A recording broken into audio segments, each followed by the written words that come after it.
بسم اللہ الرحمن الرحیم۔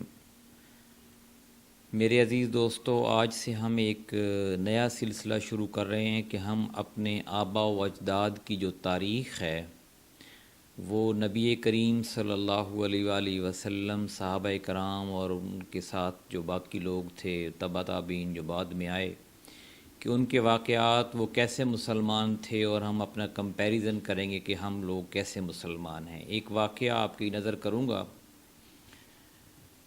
نعمت جو خدا تعالیٰ کی ہے وہ ایک لمحہ فکریہ ہے مسلمان کے لیے۔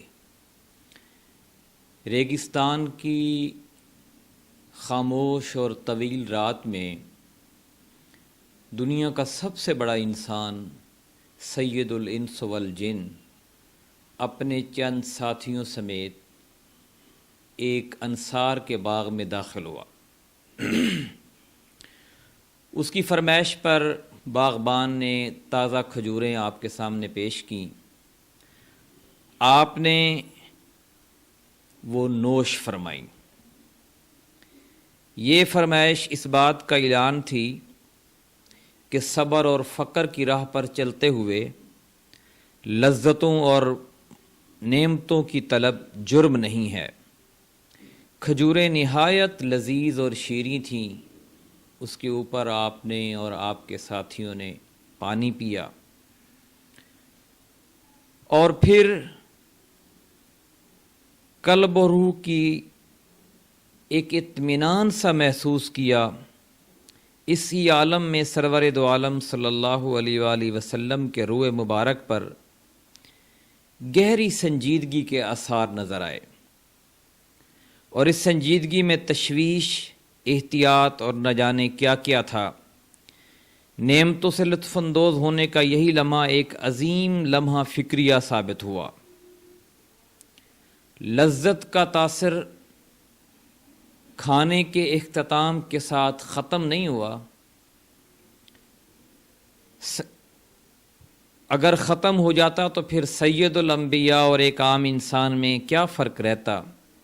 یہاں تو کوئی تاثر روح کی گہرائیوں سے رکنے والا نہ تھا۔ زندگی بھوک اور اس کی آسودگی سے ایک قدم آگے بڑھنے کے لیے بےتاب تھی، لیکن وہ قدم کیا تھا؟ وہ سمت سفر کون سی ہے جسے کسی بھی عالم میں بدلا نہیں جا سکتا؟ صحابہ رضوان اللہ عنہ یہی سوچ رہے تھے، اور ان کی نگاہیں اپنے محبوب آقا کی طرف اٹھی ہوئی تھیں۔ جس دن قیامت آئے گی، حضور صلی اللہ علیہ وآلہ وسلم نے ٹھنڈے پانی کا گھونٹ لیتے ہوئے ایسی آواز میں فرمایا ہو جو پتھروں کے سینے سے پانی نکالنے کی طاقت رکھتی تھی۔ جس دن قیامت کا زلزلہ محسوس کیا جائے گا، تم لوگ اس نعمت کے لیے خدا کے آگے جواب دہ ہوگے۔ اللہ اکبر!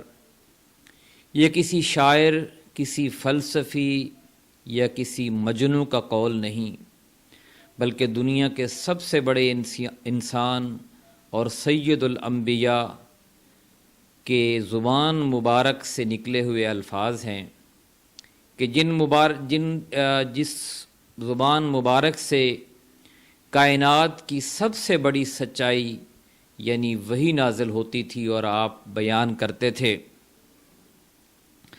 حضرت عمر فاروق رضی اللہ تعالی عنہ پر زبردست اضطراب طاری ہوا۔ کھجور کے بقیہ گوشے ان کے ہاتھ سے چھوٹ کر زمین پر آ رہے۔ لذت کے آغاز سے انسان اپنے انجام کو دیکھ رہا تھا۔ کیا اس نعمت کے لیے بھی اے خدا کے رسول صلی اللہ علیہ وآلہ وسلم؟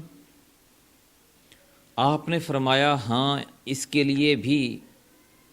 پیغمبر صلی اللہ علیہ وسلم کے لہجے میں حقیقت کی صدائے باز گشت کا جلال گونج اٹھا۔